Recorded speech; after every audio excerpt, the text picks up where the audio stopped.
right, welcome to the Zenspath Entertainment Network Podcast. I'm your host, Jeremy Powers, and this is episode 137. And all five of us are back together once again. Rachel was on vacation. It's a mess. Sorry about that. Yeah. But otherwise, yeah, we got a little bit of news and stuff to talk about this week, and we will get into that. But beforehand, we're going to go into what we've been doing.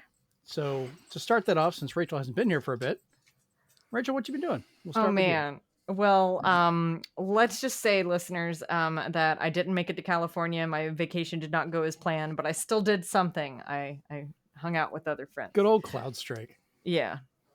Cloud Strife. Was it Sephiroth's fault? We'll never know. But Sephiroth do this. Did Sephiroth do this? That meme took me out. One-winged plane. Like I had to sit down like for 10 minutes and not get up after seeing that meme, by the way. But things that I have been up to, other than my dog freaking out, I don't know why she's freaking out right now. I got printouts of all the stuff coming out for PlayStation 5 and for Switch, right? And I'm not going to go over the situation that had me printing this stuff out, but it really boggles me now, my change in gaming patterns, because for my Switch list, I have 1, 2, 3. I already have those pre-orders. 4, 5 more games that I'm adding to my pre-order list, and I already have 1, 2, 3, 4 on there just on Switch alone. Meanwhile, on PS5, which has a much larger list of printout, I only have 2. And one of them is the new Mana game, and the other one is Metaphor ReFantasio. So that's what I did. 2 games likely coming to the next Switch too. Could be. I still am sad that Renatus is not getting an English dub, but that's because I don't like reading subtitles a lot. I played the demo because it's in the Japanese Switch shop. Okay. Right. And I can say good things and I can say really bad things about that demo. But is it overall fun? No. Oh no. Oh, okay. Okay. Oh, my dog apparently wants out of the room. Without going into great detail, have you ever played a hack and slash game where you can run out of hacking and slashing? Okay, I will take that off my pre-order list. So I understood enough of what they wanted me to do, but then I found out that I'm listening, but my dog wants out of the room. That if you do not parry, you do not get energy to hack and slash. Oh no! Oh, I remember hearing about this. So I went through the whole tutorial and I got to where I could explore. I'm crap at parrying, so definite where removal. I could explore the city, like all open world, and I was like, "This still on Switch looks fantastic." But that one detail where they were like, "We want to be cool, so you have to parry and counter in order to build this yellow bar, and that yellow bar is how many times you can hack and slash." And I'm like, "But this game is trying to be like Bayonetta or Zenless Zone Zero in terms of their action, but why are you hindering it behind a stamina meter that only can be replenished through blocking and parrying?" Okay, well that's a $60 I won't be spending. I appreciate your honesty, Steven, because I was listening. Like some people might hear that and love it because it feels good to do that in a like Dark Souls. We call them sadomasochists. Yeah, and it's much easier to do in Zenless Zone Zero, but you get rewarded for it if you do a parry. Like greatly rewarded. Wow, but y'all know my gaming habits, and Souls-like or anything remotely like that is not for me. So I appreciate you. The very first thing they did was they were like, "You're going to learn to parry bullets back at people." I was like, "Why?" No, thank you. I want to dodge them, and they're like, "But you need to parry them to get the energy to kill them." I was like, just to name a few of them that I got off of here that I did not know about were Xuanwan Swords of Miss Beyond, which is actually a really big series over I think it's got a lot of like Chinese folklore and stuff like that in it. That series is pretty good so far, though. Yeah, and it looks really, really good. So I'm going to pre-order that one. Another one is, of course, Outer Wilds Archaeologist Edition. Don't tell me anything about it. I've been told to go in blind to Outer Wilds. So, but it sounds really good. I've heard great things. Another one is Sky Ocean's Wings for Hire, which is a little bit like God, what is that game that's really hard to find on GameCube? Skies of Arcadia. It's like a spiritual successor to that. So that looks really, really good. Other ones you already know about: Disney Epic Mickey, Zelda, that kind of thing. Ys 10, Sonic and Shadow Generations. Like that's all the stuff that I have on there. But yeah, I know Zelda depends on where you want stuff, because I know GameStop's doing some kind of like felt, little cloth or something. I did recently get mine from Best Buy because they're doing an acrylic stand. So I was like, okay. Yes. My only problem with Best Buy is they're the only ones I've had the most issue where they'll just cancel the game like a week before. Be like, all right, sorry, you're not getting it. Yeah. I know not to pre-order anything from Amazon that's first party, because they've been canceling everything. No kidding. And then there's like there's like other games coming out for Switch, of course, that aren't pre-orderable yet. Like, because they're not coming out till next year, like Moonlight Peaks. We don't know when The Big Catch is coming out, which is a really cool platformer that you use a fishing rod for. Jeremy, you'd love that.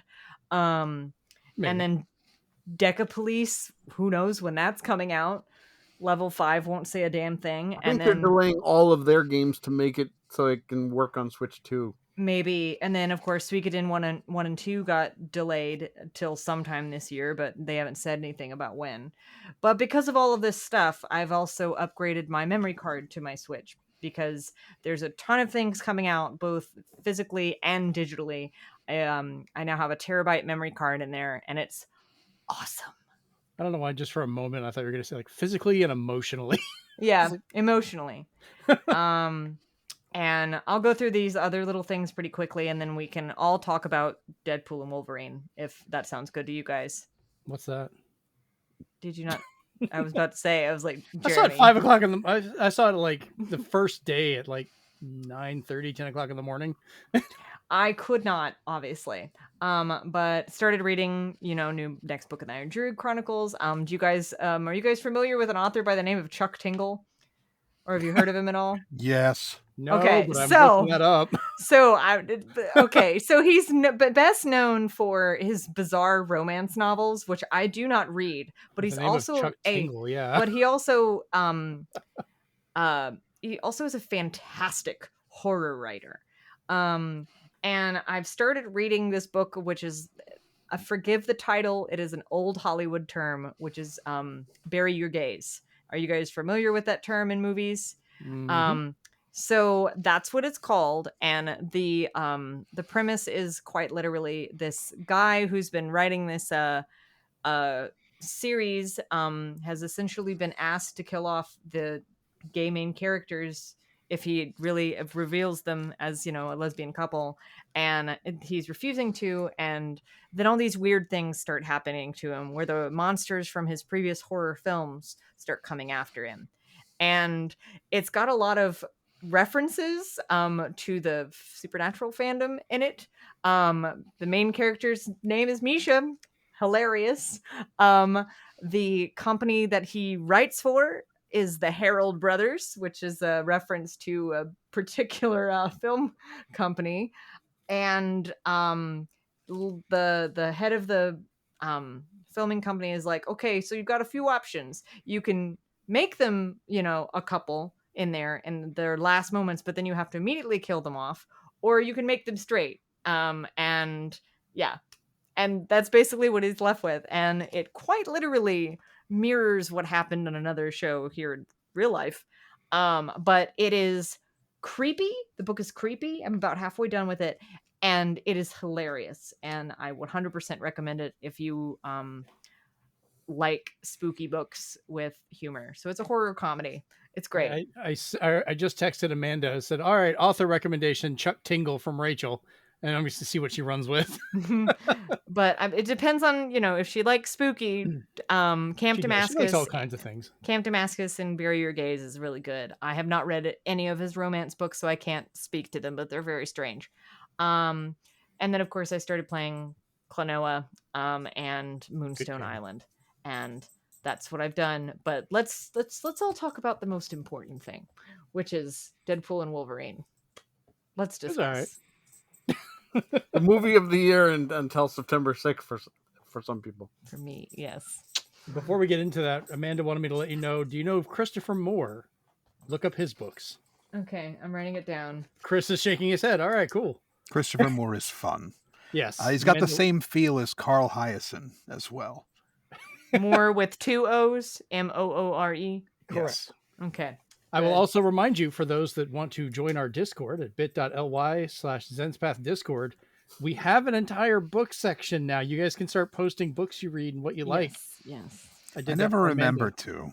Yeah, it's fine. But I even just put in a new comic book and comic book art one. Speaking of comic books, back with Deadpool, sorry.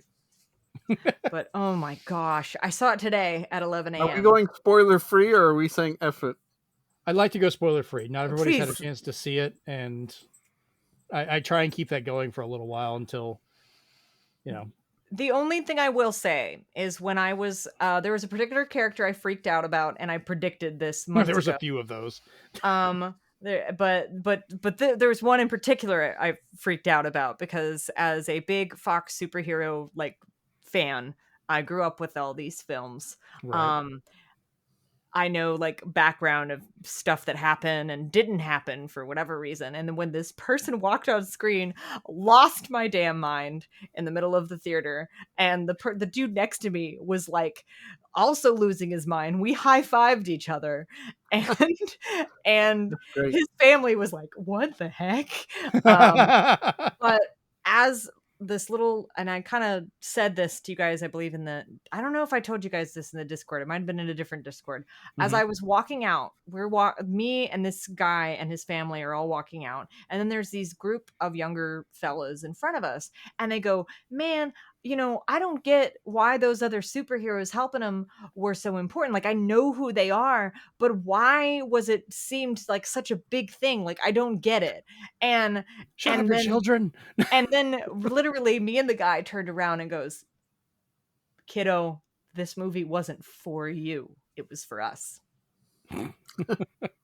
Nice. Yeah.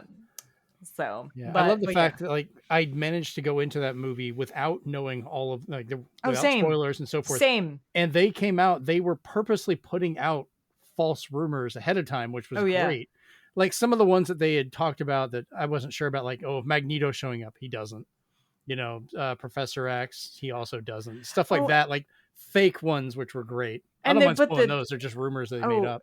But the sheer number of references still to certain characters, and I'm not going to get to fully enjoy it until I get to 4K. This is not a spoiler. This is just just a forewarning for anybody who is listening and has not seen it yet.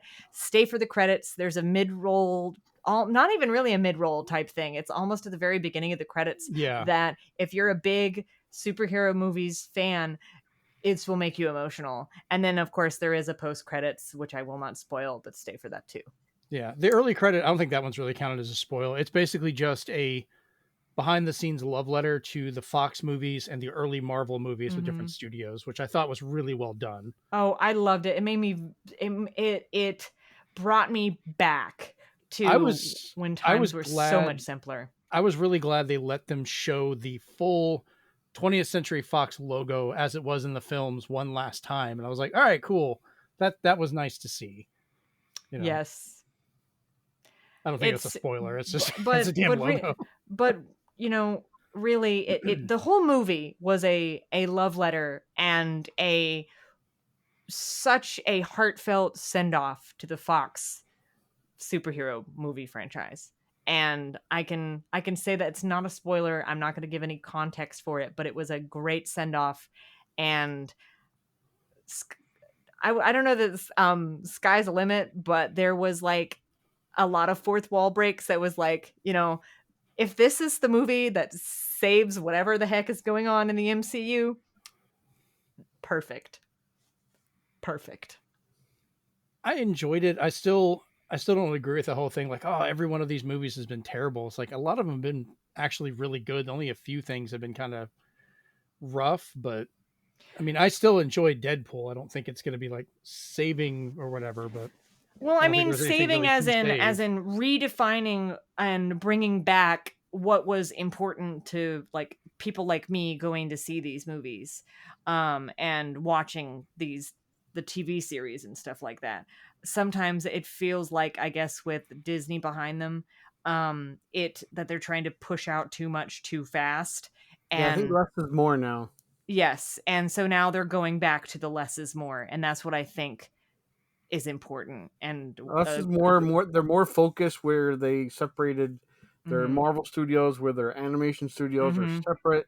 Yeah. So those aren't separate. Those are still directly connected. They're still bridging over the stuff with. It's still under Feige, but it's not like they have to like interconnect anymore. They don't have to. They can, but they don't have to. Yeah, they don't have to. Before, when it was kind of a mandate, it was holding some shows back. Yeah. And now they're like, never mind. It doesn't always have to, especially with the animation ones. With the animation, they can take more liberties. Yeah, but it was very good, and that will definitely be a day one purchase when they release it on Blu-ray or DVD or whatever. I just hope they don't pull another Deadpool 2 and change the soundtrack when you get the super duper cut or something. Oh yeah, that's they fair. altered the soundtrack in Deadpool 2, and I was like, wait, so if I don't watch the super duper cut, do I get my original music back? Because if it is missing entirely, I haven't seen it again yet. I'll have to go back and see, because it's the only one we've watched in a while is the super duper cut. In the super duper cut, they omit the Take On Me song completely. It's gone. And I was like, that was like a big, like, heavy hitter emotionally when I saw it. I'll have to go back and see, because I think it came with both versions, but I don't know which version I have, or if I have the first two. I don't know. Yeah, I know I have the super duper cut. That's what we watched. That's what I was trying to think of. But yeah, no, anyways, good film. Yeah, I thankfully the day of, I only got the opening slightly spoiled, audibly. Oh, did you run like that? I've run into that before too, where we had people. God, the worst one. We had a woman that was just sat there while we're waiting to go in and see the movie. I think it was Spider-Man No Way Home, or one of the last Spider-Man movie. And they're out there. She's looking up the after credits and reading it out loud because she wanted to see if there were any, and just loudly saying it. And everyone's like, "What the fuck? What happened with you though? Something similar?" No, mine was just because I had already muted and still is on X, and I just stayed off of Facebook, and I stayed off of TikTok, except for I was like, what's the worst that could happen today? Oops. So the only thing that I ran into was audio, but it was such a small snippet that I was like, yeah, and I didn't know the context of it, thankfully, right. because it was amazing. But as soon as I got home, oh my God, there were so many hand cam recordings on TikTok. I could have watched the whole movie if I stitched these all together properly. And I was like, thank God I stayed off TikTok. I am very thankful though for the stuff that is on TikTok of a very particular character, because I can go back and just listen to this particular character speak, because I thought it was perfect. And I hope that just this cameo maybe convinces them to do more with him, with that character, because let's just say it, we got the original Howard the Duck back, like the original film. It was amazing. There it is. Yeah, that's it. Sex again. Yeah. With the same person. I don't know how they got her back in there. Yeah. But also looking into just more of the Easter eggs, and some go really deep. Oh, and hard cut. Oh my God. Unless you're looking for it. I was having to explain it to people in in the theater too. It's like, oh, this is from this comic, and that's from that issue, and now people are basically opening up the plot holes, and I'm like, I don't really care about the plot holes. Oh yeah, no, me, I almost wanted to like like pause the film and then go up there with like a dry erase marker and go, you So see this? this You see here- this character? This character is this person. This person. Do you know who this person is? You don't? Okay, here's their entire story. Sorry, And go ahead and move it forward about a minute. All right, you see this Yeah. freeze frame. Mhm. This is from this comic cover, and then but yeah, it was just it was so good. I and this will be controversial for some people, but I think it was my favorite of the three so far because they weren't held back with what they could show. Yeah. Because basically who worked on it had the rights to everything. Exactly. And I felt while the first two were really, really good, they almost entirely had to rely on Deadpool because most other people they couldn't get. So they had to get I thought they it had was they had to scrape certain ones to get them or show them very sparingly without kind of elaborating or talking about them. right. yeah, And then And in this one, he I could did- say everything. Yeah, God, oh my gosh, it was just there was I do admit I probably should have rewatched Deadpool 2 before this because there was a particular character that I was like I knew who, Negasonic Warhead, like all the I guess I got Teenage Warhead. yeah, like that. I knew who her girlfriend was. And Yukio. Yukio. Yeah. And then I was just like oh yeah, the taxi driver. And then I was like, who's the red-haired dude? Like I had to like think for a second because I could not remember who it was at first glance. The only line I'm going to spoil from the film that I just lost it at how funny it was Deadpool's reaction of "fuck you, Fox, I'm going to Disneyland." And I was just like, oh my god. Well, because they're not they technically don't exist anymore. Right, So... they can do that. It's just him doing that I thought was such a nice way to handle that. I was like, oh my god. Oh man, like it's just I wonder. I'm going to be very excited once I get the Blu-ray DVD thing because like I want to see what the bloopers are because I bet they're hysterical. Because they always are, and then I'm curious about what, if any, deleted scenes there are. So there's got to be some. I know one of his co-hosts, they ended up cutting his scene, so we'll see. yeah. But before we move on from that to the next one, since Chris or Chase, you guys got anything you want to say about Deadpool? I guess we've made it a segment at this point. I'm just going to put like what we've been doing and Deadpool at the bottom. I mean, I still like the second one more, but I see what they were trying to do with the third. It was a fun popcorn movie. Not as violent as I expected, but still fun. The second one, that fight with Colossus and Deadpool is still so great. Oh, absolutely. When Colossus I don't know. just starts playing dirty. I don't know. The first whole fight montage in this one was pretty. There's the one part where he had the claws. You know what I'm talking about. I'm not gonna elaborate it. Yeah. I had Chase, trouble what about not you? laughing.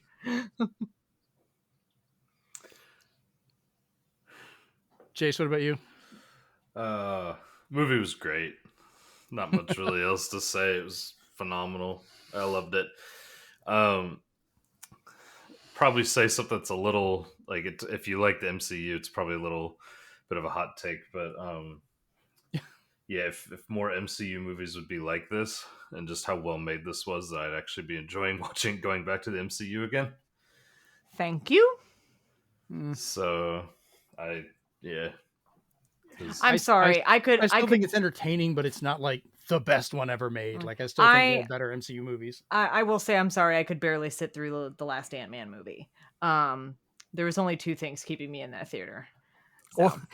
See, I really enjoyed Ant-Man. I really enjoyed the Marvels. I was fine with the Marvels. I think the biggest problem with the latest Ant-Man is it doesn't need to exist anymore. Like nothing matters in it. This is true. So it's like, okay. I don't know. I just enjoyed the story of it. I thought it was fun. But I guess we can go and move on, Chase, since you went ahead and started. What have you been doing? You want to continue on? Yeah, so obviously went and saw that last night. You did? Yep. No way. We before we went to the movie earlier that day, Shanoa we went to a place called Harvey Norman, which is basically, Swan, you know what I'm talking about. It's basically like the New Zealand equivalent of NFM. Oh no! Yeah, I don't know what that is either. Oh no! Nebraska Furniture Mart. Oh, okay. And it's yeah, she ended up walking out with an iPad Pro, some other stuff that she's been dying to have. Oh, So damn. it was good. It was good, good for her because she's been needing a new one now for like ages. But Oh, there you go. then as far as the video game front goes, we have been doing the Rainbow Six Vegas campaign a little bit more, and then recently started the Halo Master Chief Collection campaigns. Specifically with Reach, so we can actually keep playing. No one's disconnected yet. That's been great. Nobody's disconnected. Weird graphical glitches on Steven's end, apparently. But Pixelated mess at Oh, times, what? but yeah, I don't but know. nobody knows about it online, so I don't know what to do about it. We have pixelation with one person and then absolutely atrocious input lag with the other person. It's been great for me. Yeah, everybody that isn't the host has got all these issues. Wart. Mm. Well, no, it's been good. Yeah, then just playing playing a couple Muso games. Still Nice. just kind of been into that a little bit here and there. Dabbling Ready in for them. Dynasty Warriors Origins, huh? I don't know. I'm interested, but then at the same time, I'm like, I might just wait for a while first to play it safe. The game I'm really holding out for is definitely Space Marine 2. September 9th is going to be absolutely bonkers. I'll make sure I've got that still. All right. Chris, what about you? What have you been up to? Not much, just catching up on my reading and watching random stuff. I found an anime I've been watching with a friend called Kaiju Number 8, which is a very odd but fun anime. I don't want to say too much because there's a lot to spoil, but it brings a lot of interest into what happens after you defeat the monster, because the corpse is still there and people have to go back to their everyday lives. So it's something around that nature. There's a good mix of horror and comedy, and it's fun that way. Hey. Nice. All right. Steven, what about you? What you been up to? Well, I've been doing my other job of playing Multiversus and Zenless Zone Zero every day, doing my dailies. I don't know. There's just something inherently addictive about that. And I don't know. Like they've made it so it's just, even though I know I'm just gaining experience daily, there's something about it that just keeps pulling me back in. Just well done. Other than that, yeah, I did the Vegas campaign. We've been going through that and enjoying that. On the flip side, I'm giving the Halo Master Chief Collection another chance. In the past, it had disconnect issues, more numerous than a Bungie layoff. But other than that, I'm just coming down with the pixelated issues, and nobody seems to know where it's from. I tried putting it on one hard drive. I tried putting it on internal. It's still there, so I was just like, you know what? One. It's not affecting my gameplay. It's just things don't look as awesome as they should, especially when there's a lot of smoke, because there's just a lot of pixels. So it's like I'm like, all right. Unique. And then I do need to crack open my NES Championship games, because I did take all the goodies out of them, but I'm like, I should play this. I haven't yet. I really should, because I'm getting slight FOMO because I'm watching everybody post their records and stuff on our Discord. I still do not understand. Yeah, Brent went nuts with that. I still don't get why you can't have like your local friends list to play against. Like that is such a weird missing thing for me. Yeah. Like they could add it in an update, but it should have been there. Like that's the point of this. It's not competing against the world, but you're going to want to compete against your friends. Like you should have your own groups and see who can do that. Oh yeah, and I saw Deadpool and Wolverine on Sunday. Okay. Nice. All right. Well, for me, I finally got my copy of Zombie Army Trilogy in that I talked with Steven about when I ordered it. Yeah, don't do that yet, Chase, because I've not had the best of experience with it. I'm actually kind of disappointed with it to start with. He's making the mistake of playing by yourself, which is not a good Well, I idea. wanted to try how it is, and it's on the normal difficulty of what, I always try and play a game by what they set the basis to, because that's what the developers should be designing their game for. Some people are like, oh, it's better if it's easier, or, you should play it on hard. And it's like, no, normal should be normal, and then you play with it. It's gotten better. I'm stuck in a church where I keep dying because I'm going through sniping, having to set, mines and tripwires and stuff to try and keep some of the zombies to get through from getting to me. But then they've got the first zombie that I've seen that can actually fire a gun. He's like a mini gun. I hit him with 3 RPGs, 2 landmines, 2 grenades, and sniped him in the head 3 times. He still kills me every single time. Did not go down. I'm like, what is wrong with this guy? I'm actually worried something is glitched and they can't die. And that sounds like a problem. Yeah, it's getting kind of frustrating because I've died so many times right there. I'm like, come on. Oh no. And I think my only other problem is it's based off a sniper game, but the environments they put you in are so tight and so close. A sniper rifle is disadvantaged. Like, you should just use a shotgun, and then they limit it. Because the idea behind it is, if we're playing as a group, somebody like Chase or myself would be pushing them back with kind of short range weapons, and somebody would be hanging back, kind of sniping, who's either going to be a threat, like the bomb laden zombies. Those guys are I've gotten some of those. Or sometimes the other sniper zombies, because they do show up. But there are scenes, Chase would remember, there are scenes where you are forced to snipe because you are in the trenches and you're having to hold back a horde. So they do enforce sniping in certain areas. Yeah. I will admit that my first playthrough, I tried always having a sniper rifle on me, and it wasn't easy because I had to rely on my friends to push everybody back because it was tight. I thought it was never a good sign that I'm in a game based specifically around sniping, and I've got to a point I tried to get rid of the sniper rifle because I thought it would play better. I was like, that's not a good sign. That's like being in a racing game and you do better if you got rid of the car.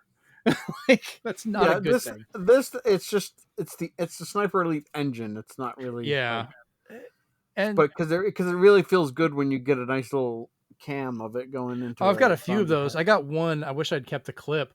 I took the dude's nose straight off. It blew his head off, but like it went right through his nose, and I was like, we just turned it on often, and we just have a great time with that. It's getting better. If you thought you died a lot before, just wait until we fight bosses. Yeah, I'm hoping. My original intent for this was for us to do it multiplayer, and I'm hoping if that's the golden point for it's like Rainbow Six Vegas. Yeah, the single player was fun, but it's better with multiplayer. Like, it's better in co-op, I think. Beyond that, we watched a movie last night that I don't know if you guys have heard of, called Boy Kills World. I have that ready to rent. I think my friends and I have decided we're gonna wait until like closer to like the Halloween to watch that, just because it's supposed to be like a fun romp. It is. Great twist. It is incredibly violent. It's actually was more gory and more violent than Deadpool. Yeah, people. I had a friend complain about that, and I thought it was. I think I got Chris interested in it because the trailer I showed him, they called it R-rated Looney Tunes.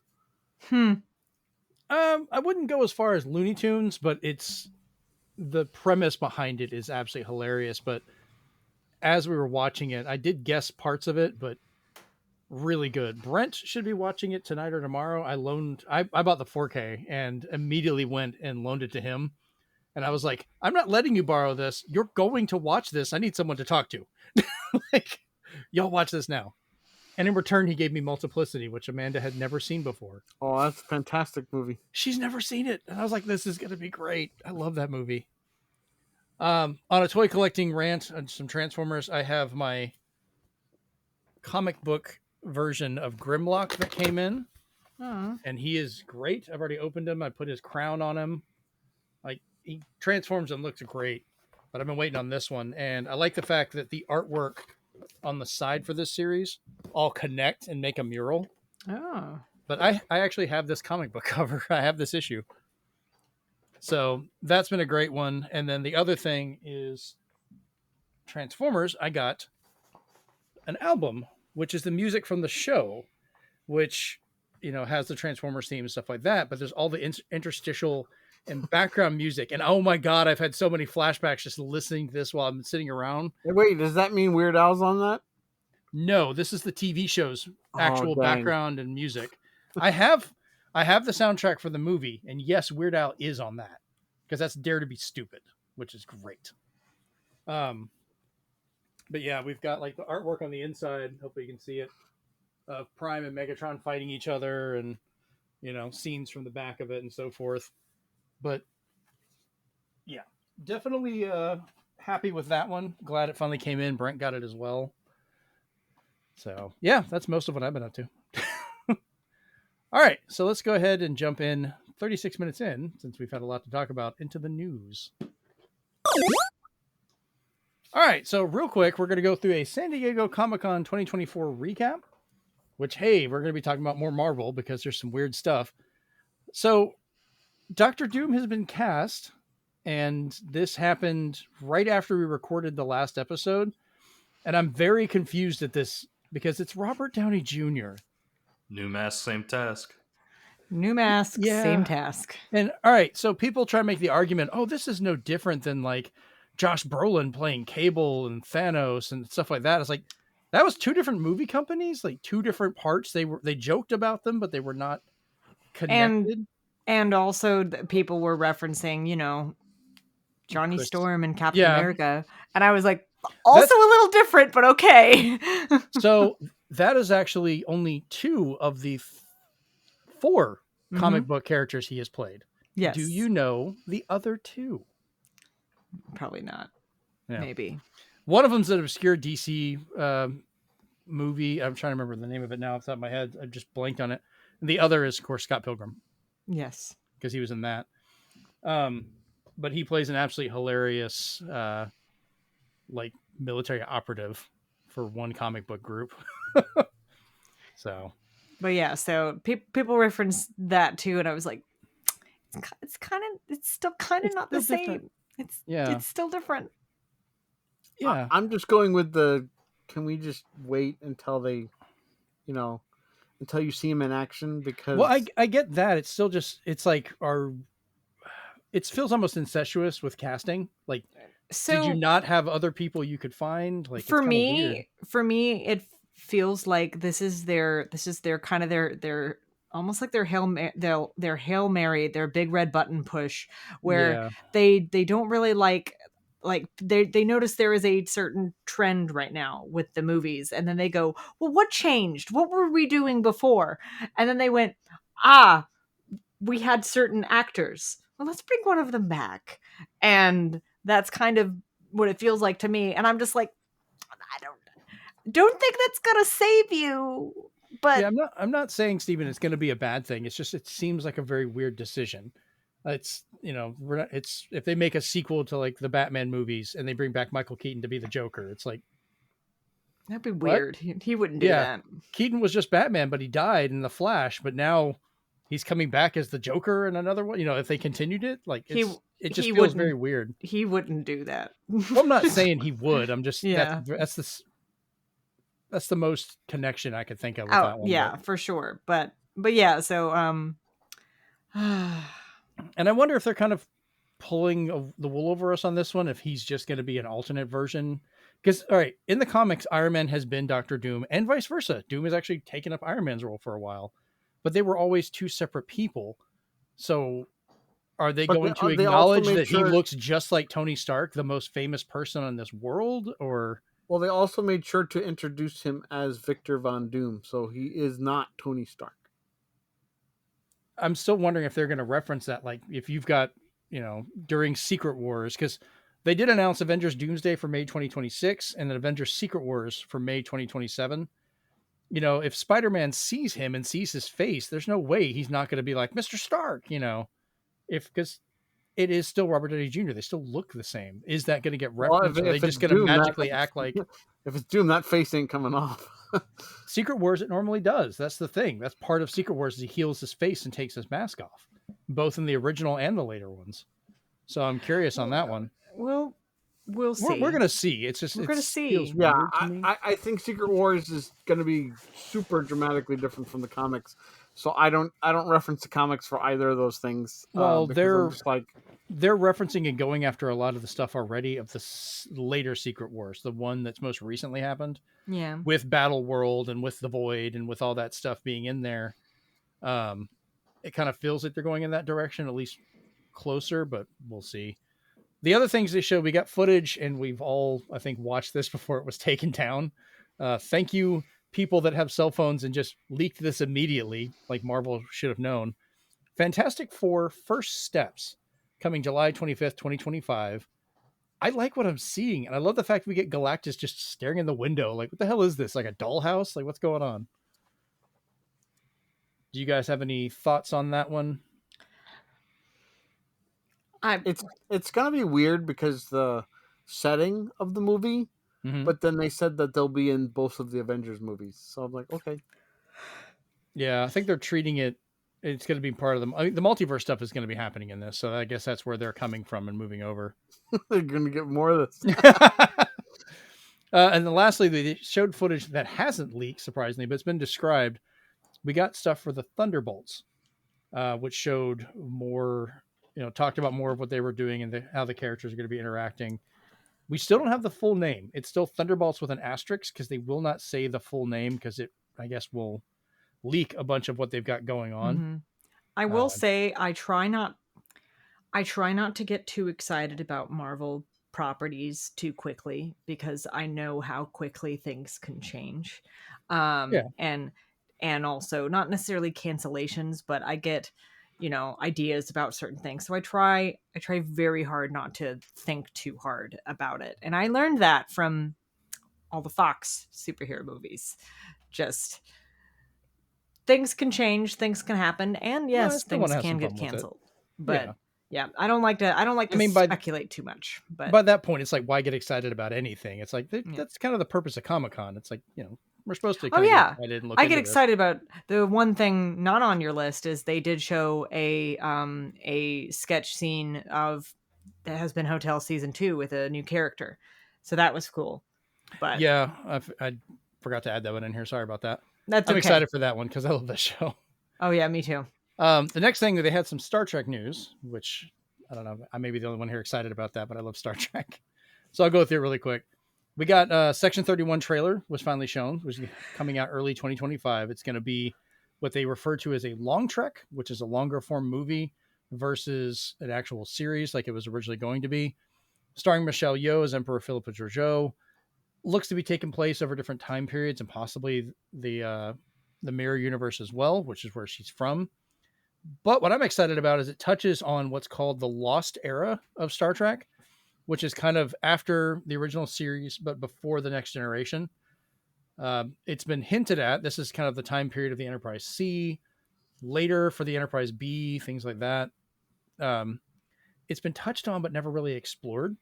So it looks like we're finally getting more of that, which in that regards, we're getting a younger Rachel Garrett, who was the captain of the Enterprise C. So that's kind of neat to see how she factors into it. The other thing is Starfleet Academy got more of its cast revealed, including some Voyager members, which is neat. It's going to be starring Carice Brooks, Bella Shepherd, George Hawkins, Kareem Diane, and Zoe Steiner. I apologize if I mispronounced any of those. And then Holly Hunter is playing the Academy's Chancellor, and Paul Giamatti is whoever the villain is. So we're going to get an overacting evil Paul Giamatti, and I'm here for that. Because I always like him as a villain. Tig Notaro, who played Jet Reno, Mary Wiseman, who played Sylvia Tilly, Oded Fair, who played Fleet Admiral Charles Vance, and Robert Picardo, who was the Doctor on Voyager, are all coming back to reprise their roles. And then lastly, Star Trek Lower Decks got a season 5 trailer, which is coming out October 24th and will be the final season of the show, at least on Paramount Plus. They're trying to see if they can push like they did for Prodigy and maybe get a 6th season or more over on like Netflix or somewhere else, which is still very weird that Paramount's doing that. On the DC side, James Gunn showed off the trailer for Creature Commandos from DC, which looked fantastic. No. It looked great. I love the animation, the characters they chose. You did not see got a the whole animation I history. did then, because that thing looked like it was animated on a 14.4 modem. It looked great to me. It looked like normal DC animation. Like that's how a Like, lot of their animation is. I had to watch it twice just to make sure, but I was just like, why are they walking like Mega Man? I don't think we watched the same trailer. Animation was fluid. Everything was clean. Like I watched a 4K one of it, and it was great. So I I'm need a not link to that to see if it's better. okay. It was the one I just found on YouTube. I was just watching the trailer for it. It looked like most of the normal DC animation. Like DC's always excelled at Yeah, the animated and that's what I'm side. used to. That's why I was like, what? They had like little interstitial parts when they had flashbacks and stuff that weren't the normal frame rate because they were trying to show old like black and white footage and other stuff from like Frankenstein and all that, but the actual normal stuff looked fine to me. The Boys will be getting a 1950s murder mystery prequel series called Vought Rising, with some guy named Jensen Ackles. Rachel, you don't know who that one is. Yeah. The Soldier Boy and Aya Cash, who played Stormfront, but will be acting as Liberty back during this time before everyone knew she was an evil Nazi woman. I am so listen. Spoilers. Listen. I am ready for everyone else in the world to discover the magnificence that is Jensen Ackles and his acting prowess. He's not only a good actor, but he's a great guy as well. He's been both a good Red Hood and a good Batman. Yes. Surprisingly. He has he's a very talented actor. He's a triple threat. Man can dance, man can sing, man can act. And I'm just glad that everyone else is discovering this. My boy gonna be busy next year. I will abandon all thoughts of a supernatural revival for now, but even if it's a puppet show in his backyard, it will happen. That's what they have said before. So, but yes, I'm excited for it. I'm actually really, really excited for it. There's all kinds of things going on with that, but awesome. So before we leave the Comic-Con, is there any other announcements that were during the show that anyone else wants to talk about that I missed? I already told you the Has-Been Hotel thing. So, oh God, I just kind of glanced over some of it. I mean, I will say, didn't Ryan Reynolds and Hugh Jackman surprised the entire screening of the movie. With the screening of the movie. They that did was a screening cool. of the movie. They've done stuff like that before. I remember, yeah, but it was still cool. So yeah, I mean, because I remember I got to go to that Comic-Con when they did Captain America like that, and we got to do a bunch of stuff. I'm trying to think if there was anything else that they did show and talk more about the Captain America movie. So yeah, if they go the route I think they're going down, I'll like it, because for me, some people were just like, but I'm like, for me, it reminded me of like if Captain America and Splinter Cell had a baby. I will say anything. I will give anything with Harrison Ford in it a try, just because it's Harrison Ford. Why he joined the MCU, and he was like, I saw a lot of people having fun, so I was like, it's my turn. Listen, hey, that is as good a reason as any to join a movie franchise. Smart man. Everybody else had fun. I wanted my chance. I think the people who do the Dragon Prince series on Netflix announced that the series is going to go probably to 10 seasons, and they kind of announced their path, which that was kind of cool. I don't know if they Netflix, they probably already canceled it. It's already on season 5. I'm joking, because they like to just cancel things out of the blue. So, but yeah. Okay, well, moving on. So a darker side of Comic-Con is the fact that there was a lot of like human trafficking going on, apparently, because there were raids. Raids were held during San Diego Comic-Con that led to 14 people being arrested for trafficking and 10 people rescued from it. Which Comic-Con themselves was not aware of this thing that was going on, but they go ahead. I will say, as a former frequent con goer, I do not go to large cons as much anymore. Trafficking happening at cons is not a new thing. It happens all the time, and I'm actually kind of glad that raids were going on and helping to stop this. They probably really infringed upon a lot more of the ring than they probably even realize yet. They probably stopped a lot more than they think. it probably put a real, because this is a big con, and 10 people's a lot of people to traffic. So, Yeah. but Well, they're saying a so- lot of it's because there's so many people coming there for short times or one-time events. Yep. And they were surprised the amount of people they were able to find in that regards, but also the fact there was not more just because they're so close to the border. But still good that they're at least actively able to help who they can and kind of try and stop that where they can as well. But this is why, kiddos, you don't go to conventions alone. And if you are alone, find a buddy. Yep. So For sure. Yep. All right. Moving on. So romhacking.net is officially ending, or at least closing down after 20 years of being in service on the internet. The site is changing to news only, with all downloads and links being removed. They will still have an archive of their stuff that they're putting up over on archive.org to back up what they have. But apparently it's been a big back and forth fight between the individual that was running the site and another group that was wanting to take over for him, because this is costing him a lot of money to run this every month and do all this stuff. And 20 years is a long time. And the other group apparently was caught trying to remove him from it, bad mouthing him, sending stuff out, trying to take things over, trying to monetize it in different ways. They were trying to like dox him, go after his family. Like, it got bad. So he just decided he's got to stop it. So it At sucks some it's going point, down. yeah. Oh, go ahead. At some point, it's just not worth it anymore, and I don't blame them for that.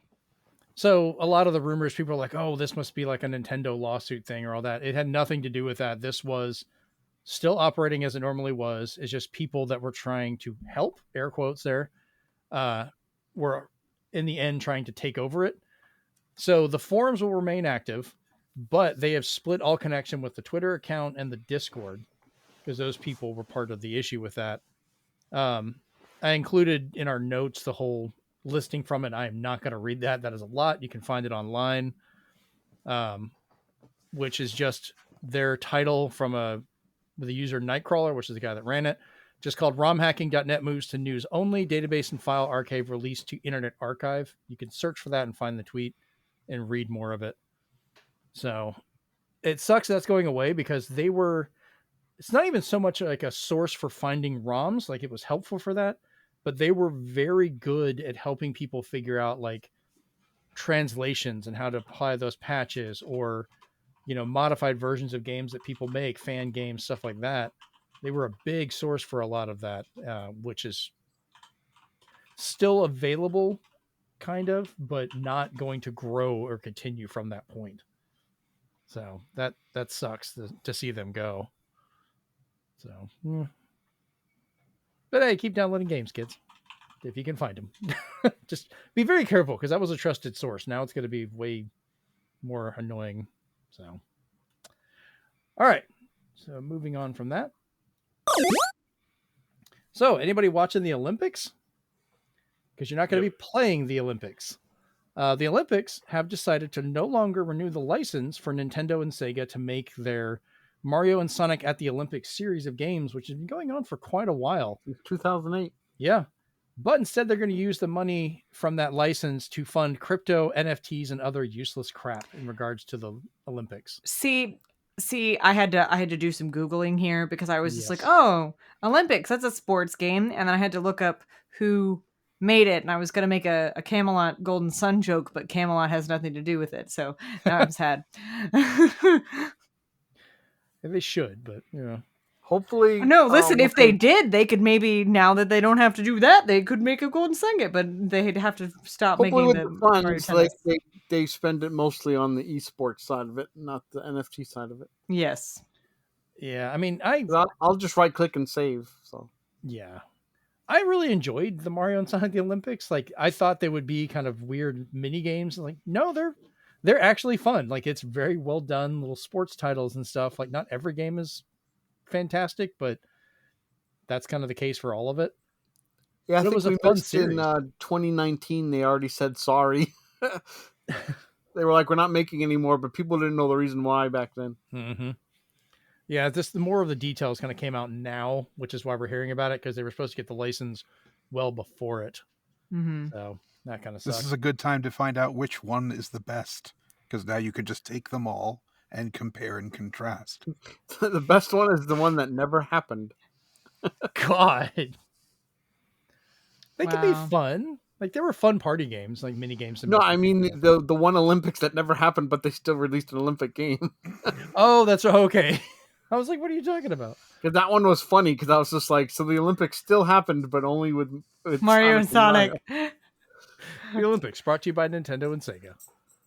All right, let's talk a little bit more about what else Nintendo's giving us. So, Pokemon Mystery Dungeon Red Rescue Team is coming to the Nintendo Switch Online Game Boy Advance on August 9th.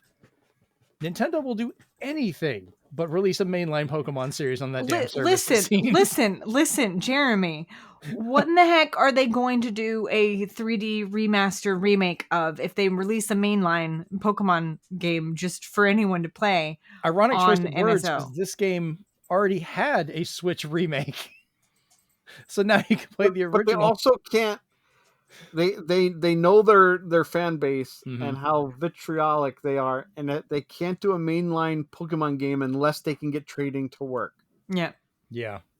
Because otherwise, people are going to be like, "Who cares? I can't trade." Well, the Yeah, other thing, that it's too. not just trading. The other thing people are demanding is if the games are on there, they need to work with all the Pokemon stadiums and all that stuff. And they're like, that's a lot to ask. You need to reverse engineer the 64 games you put on there to have transfer pack. So they're like, how about we just don't do anything you ask? You know that one GIF meme image, which is like the guy doing this and there's the galaxy behind him. Yes. That's them trying to figure out all of that, and then they're just like, nah. It would get to the We'll let point. somebody else do it, and if it looks good, we'll hire them. If it looks bad, we'll do a takedown notice. So Yep, there you go. Here's Problem the issue. solved. I think as soon as they released one of them, people would demand, like, Nintendo, give me a USB-C to Game Boy adapter cable so I can hook it up to my original Game Boy and trade my Pokemon back. Make a Pokeball that I can stick on my systems. Pokemon Home is going to get some extra work. Really, God. Suki agrees. I want to be able to trade my Pokemon into Pokemon Sleep and power them up and then put them back on my game. That's the sad thing. I could honestly see people complaining to that point to demand that cable, to demand the features we're joking about. And that's why they're like, nah. How about no? Good Lord. All right. So at least it's fun. I might mess around with it. The kids liked it. I don't even know if I have this one normally, but we'll see. All right. On to our last news story for tonight. Game Informer, the magazine that's been around for 33 years of publication, has now officially ended. Overnight, literally. Oh, quit clapping. Don't clap. He's a hater. I'm a hater of the magazine, not the people who work for it.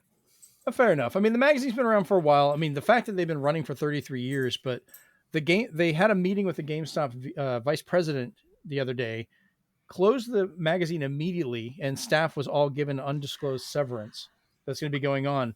This was so unknown. They had one of their writers was on a plane on his way to an event and did not find out he didn't have a job or an event to go to till he got there. No word if he got back or not. Hopefully they flew his ass back. So I have a couple of questions. Well, let me finish the last bit because it gets worse, and I want to cover this. Well, yeah, first. The second part, that's horrible. This is horrible. bad. So, without warning, they not only shut down the magazine and they put up a message saying goodbye, they deleted the entire history of the magazine. The entire website is gone. All their interviews, all their references, their history, all that stuff for 33 years. Huh. All of that is just gone. I wonder.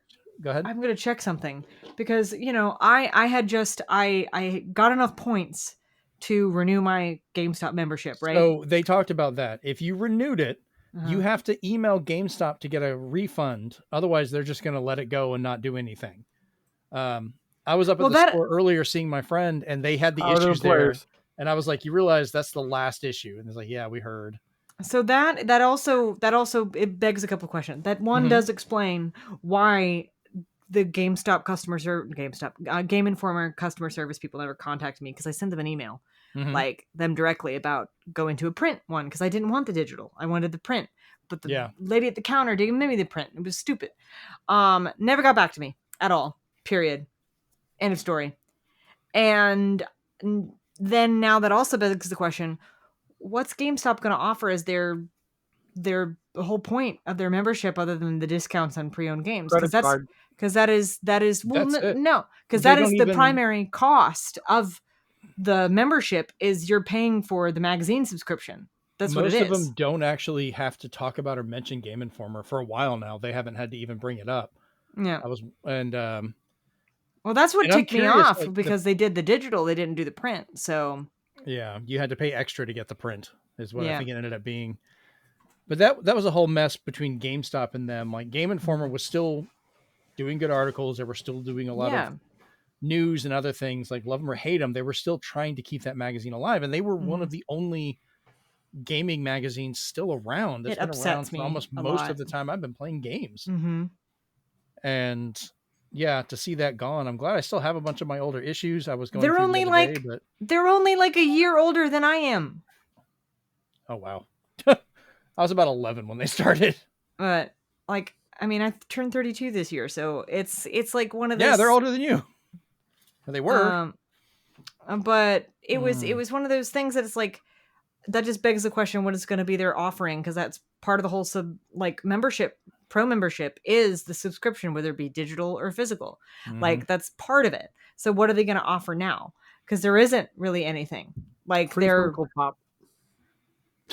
Like, I haven't even been getting the digital. Like I paid for mine and I still don't even get that. Like I get it, but it's I had gotten like the last 2 issues or whatever, but it was like very hard for me to get to. Very difficult. And I was like, that's weird because it should just automatically. I'm going to swing by there tomorrow and see if I can grab one of the last issues. I might do that too, because I was going to go there tomorrow to put all my pre-order stuff down. So I'm just going to grab one of the issues that's in there. So it sucks with the website being taken down because you thought they would have read the room, because just earlier this year it happened to MTV News where they just got rid of all that music history, all the MTV News, all scrubbed. I am hoping that some very, very brave, authors on there, very brave reporters, either on MTV News or on here, saved all of their stuff. That's part of the problem, because they were saying they were so blindsided. They had no idea. Like they were not told until it was like, all right, you're all done. I wonder if the Wayback Machine works at all. Yeah. I think they cleared part of that too, but they're trying to go back and get it. And that's how they found out they had deleted the entire site. Like it's just gone. Well, also I'm saying they probably have local copies of the digital subscription on their own personal computers. They might for the magazine, but like some of the articles, the interviews, stuff like that, they not always had. Yeah. Because not all those old writers are still there. So they may not have those. And that's what really sucks. It's not just, previews of games and stuff like that, but some of these previews or reviews of games that never released, or they were events that happened in gaming of where certain things were, or, that's 33 years of gaming history, culture, and all of it just wiped out without a give a damn because GameStop wanted to save a few pennies. Yeah. And it really struck me, this news. When I saw it, I messaged a couple of friends of mine and I was like, there are really no more video game magazines anymore. That was it. Specialty ones. Like there's a few that I still get, like Retro and things like that. Retro Gamer, but they only do every couple of months. Yeah. They're very, very particular. I get through Patreon, I get Nintendo Force, which is the successor to Nintendo Power. Yeah. And what really pissed me off about this, do you guys remember the Xbox 360 store closed the other day? Yeah. We talked about it on the last episode that it was coming to an end. It did finally end. And GameStop, whoever is in your PR, really fucked up on this one, guys. Sent out a message going this is why you should get physical, it's better than digital and so forth. And then to turn around and take 33 years of history of gaming and just wipe it out like that. You can't sit here and be like, we're the bastion of saving physical gaming, while killing off one of the last physical magazines and than deleting all that history. Like they can go fuck themselves on that one. Like they have What is screwed that? us. What is that one website that is like gaming preservation stuff? That's the Video Game History Foundation, and you know, I think if anybody wants any, like I said, any Game Informer like back issues and interviews and stuff like that, maybe they have some stuff. They can't just give it out. That's the problem. No, they can't can just back give it it up, out, but they back can't it up. publish it. Yeah. So what they do is the Game History Foundation, what they actually have on their website is to help support the foundation.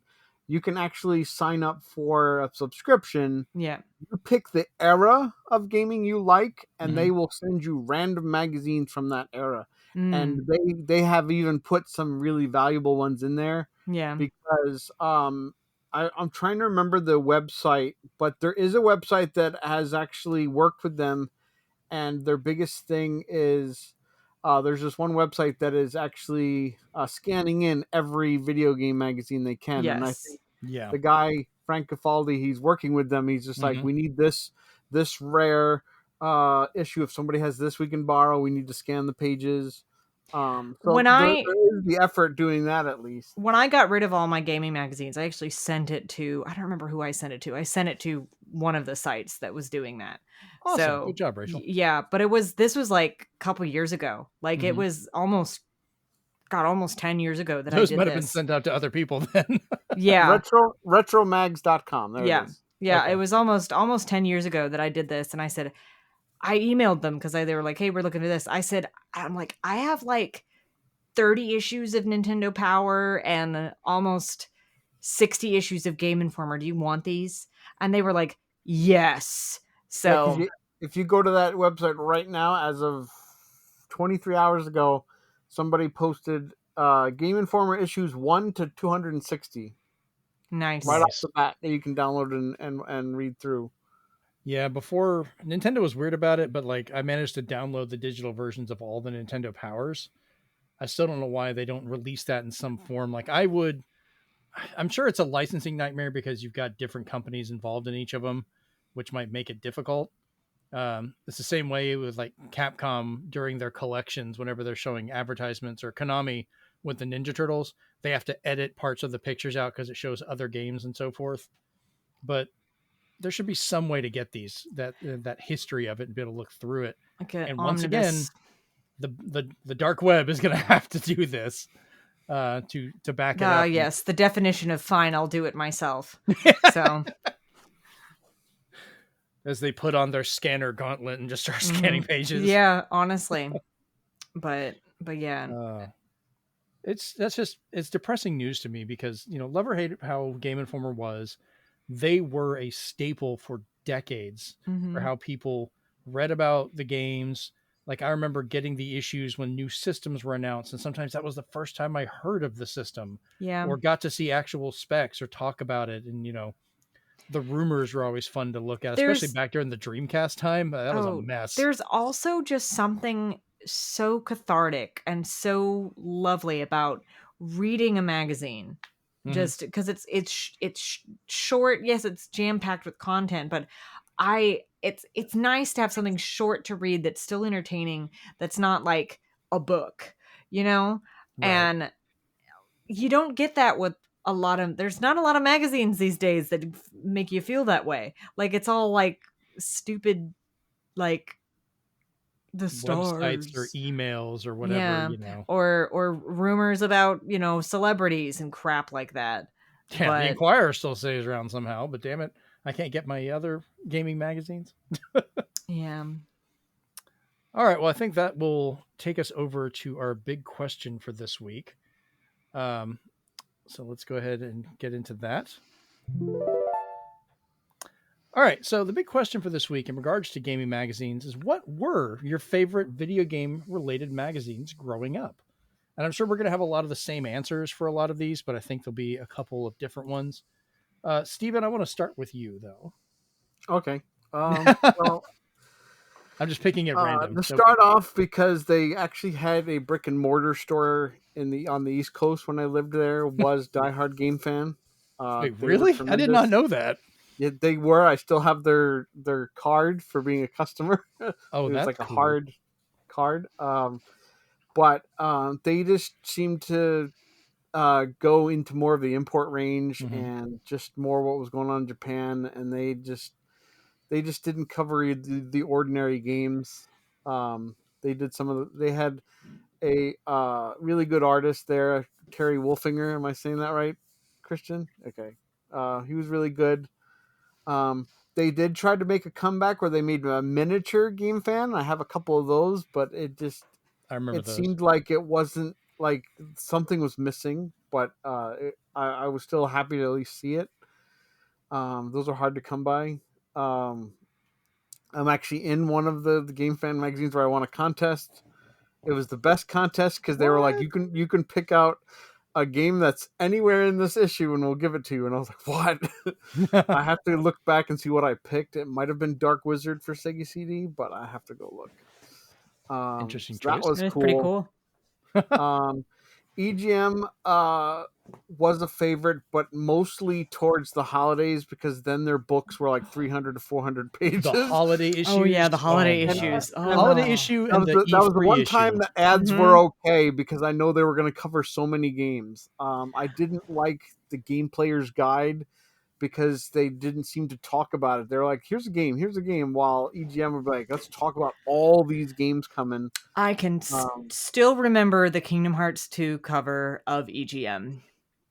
I can see it. I can see it in my mind's eye. I stayed with them through EGM Squared, which was weird. EGM 2, yep. And such. I'm actually one of the Cycle Letter of the Months on one of the EGM issues. I still have that issue. It's one of the April issues. It's where I wrote a letter to them as a teenager wanting more blood and gore for Nintendo games, and they flipped the script and turned it into I wanted Al Gore to make video games. So I was like, okay, thanks. So that was funny. But also because of who they had worked on these other magazines, Tips and Tricks, not the code book. I hated the code book because it was just a abbreviation of Tips and Tricks. Tips and Tricks itself was great. It basically took what you loved about Nintendo Powers and stuff and put it all cohesively together of like, here's how to get through this, or here's all the moves for this fighting game. And then they also had an import corner, which I always looked forward to every issue, reading into like what was coming out. Were we going to get a localized version? Or things they pointed out in a game that you didn't know about, like an Easter egg. So that was really cool to see. So those I collected even when they were called Tips and Tricks, but they were also called like Video Games and Computer Entertainment, and then they eventually turned into Tips and Tricks. Oh, nice. So that was interesting. And lastly, and this one was only because a friend of mine and I started reading his issues. I never really subscribed to them, but I bought the issues when I saw them, and that was PC Accelerator. It was probably the only PC magazine I would read. But the best part about it was when a game was bad, instead of just normally bashing a game like you see in journalism now, they made it funny. Like they would actually like kind of go through their experience in a funny way. So I would be laughing out loud reading a review for a bad game like with that truck racing game that they made one day that everybody plays that's horrible and stuff like that. Because there's pretty bad PC games back then that they just tried to capitalize on. And when it was bad, their reviews were the best to read. And they did the same thing. They had an issue where they were just like, sorry, this is it. We're done. But they also had PC demos. You got little demo CDs. So you could play a bunch of PC games. So it was nice. Nice. All right. Chris, what about you? What gaming magazines do you remember growing up? Your favorite ones?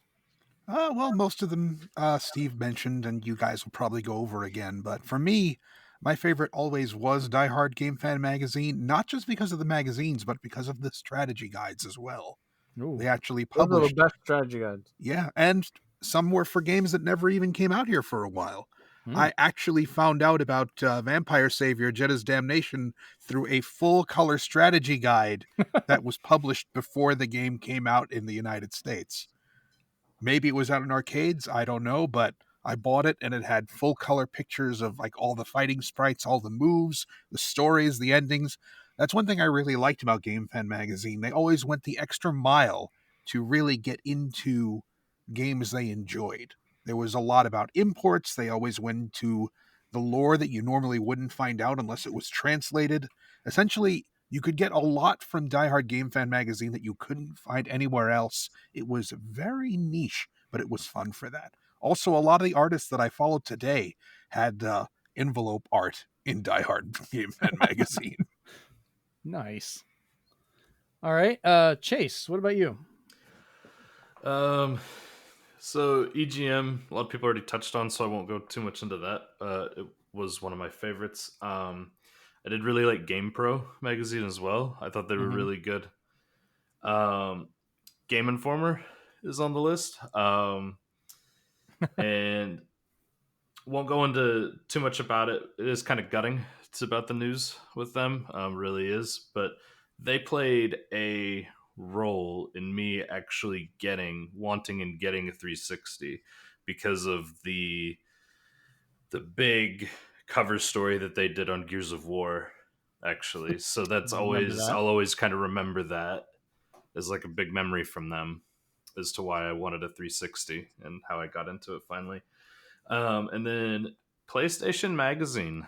So I had a PS1, I had a PS2, I got PlayStation Magazine. What I found out about it, loved it. I loved getting the little demo disc that you got with the game, with the magazine. Yeah. Like I was always excited whenever I got a copy of PSM, because at one point it wasn't even about the magazine, where it was about the demo disc I was gonna get. So yeah, was that for a lot of them actually? Yeah, the because that, I can't remember what article it was, but I remember one of the demo discs actually came with the demo of Killzone, the first one. And that's what, and when I played that, that's what kind of got me hooked into that series and made me get Killzone 1, Killzone 2, Killzone 3. So a lot of good memories, actually. It is kind of sad, like we just mentioned earlier, there's just not a lot of magazines anymore. It is kind of sad. But yeah, those are my picks. All right. I'll go ahead and go into mine real quick. Of course, Electronic Gaming Monthly was a big one that I used to collect. I still have a lot of the issues from EGM. I'd go in and read, I don't know if you guys remember the comic Dan and Hisu. Yeah, I have the graphic novel. Yeah, they did a whole collection of those. Like, I always enjoyed those, and they're not Pikachu, don't sue us, that was in there. And it was just an ongoing comic I always loved to read that was in it. Tips and Tricks, I did get a lot of the issues for that as well. I did specifically look for the code book ones on occasion because I was trying to get, like, I actually still have a hardcover book where I was writing in all my own codes and trying to make a code book of my own. So I'd reference and use those and stuff. It's probably one of the oldest gaming related things I have of mine. And of course, Nintendo Power. I think we all are very aware of Nintendo Power because that thing was a beast in the gaming world for everything that it put out, getting your posters every month and all that stuff. And I wasn't normally allowed to get subscriptions to most of these. I think I only got Nintendo Power a couple of times. I would have to go out and hunt down individual issues or wait for people to get done reading theirs for the month and get it and things like that. So that's, sometimes I'd save up a little bit of money and go by the grocery store and pick up an issue if they had it. As for some of the official magazines, the ones I really remember a lot of was the official Dreamcast magazine, which was short-lived. I've read that a lot, had a lot of the reviews, read about the tech specs, a lot of that stuff. I did get a subscription to that one for a while, and I still have almost all the demo discs, which are great because those have demos for games that are either hard to get or a couple that never came out or got changed. And then that switched over to official Xbox magazine. A lot of the staff actually moved on over to that. And I got a subscription to them through most of their time and have all those demo discs, which I know specifically some of that stuff like Time Shift. There's an earlier version that ended up getting scrapped before they remade it to the one that released. So you can actually play that demo and it's the only existing part of it now. And that's part of what kills me about, the whole thing with Game Informer going away is there's so many things like that, not so much demo discs, but games that were canceled or things we got to see that ended up going away that just got wiped out now if people weren't able to back them up. So that really sucks. And Rachel, we will have you finish us off for this. What were some of your favorite gaming magazines growing up? So all the ones that were listed, but there's one on there that I did not include that I couldn't remember the name of until now. Mm-hmm. And it was Play. It was just called Play. Yes, So that one, I mean, it's not really around in the US anymore, but I guess they kind of revived it in 2021 for the UK. So June 2021 is when they started doing that one. I think you can still order it, the UK version, but I don't think it comes every month. So because they're still releasing stuff. Like they just had the one with Astrobot on the cover. So wow. So I guess if you're wanting to get something, check out Play. I'm actually looking at their website right now to see if to see what their cost would be on a subscription, because I'm like, yeah, I want to have something, but it looks like they haven't had any like articles on their website since like 2022. So I don't know. Ugh, that's not like good, not sure. It's because it's going through game. Well, no, it reroutes you to Games Radar. So I'm not sure. I'm not sure what's going on. So, Oof. Yeah, it's sad. It's very much so.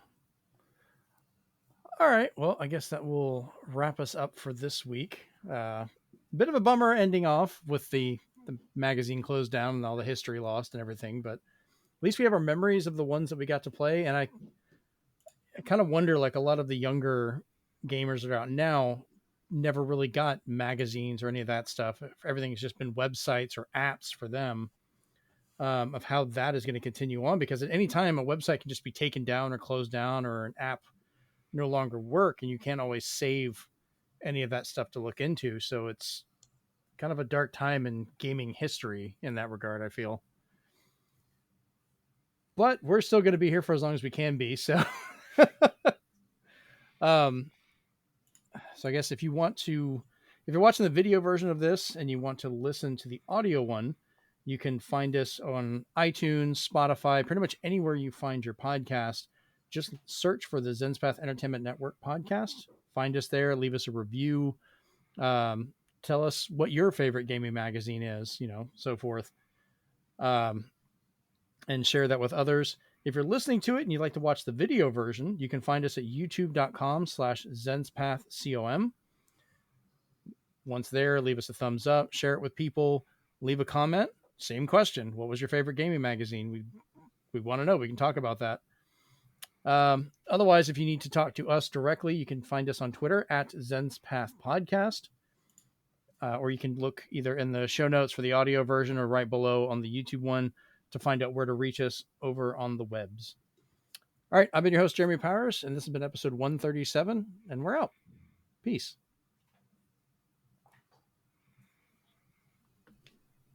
What, no funny joke?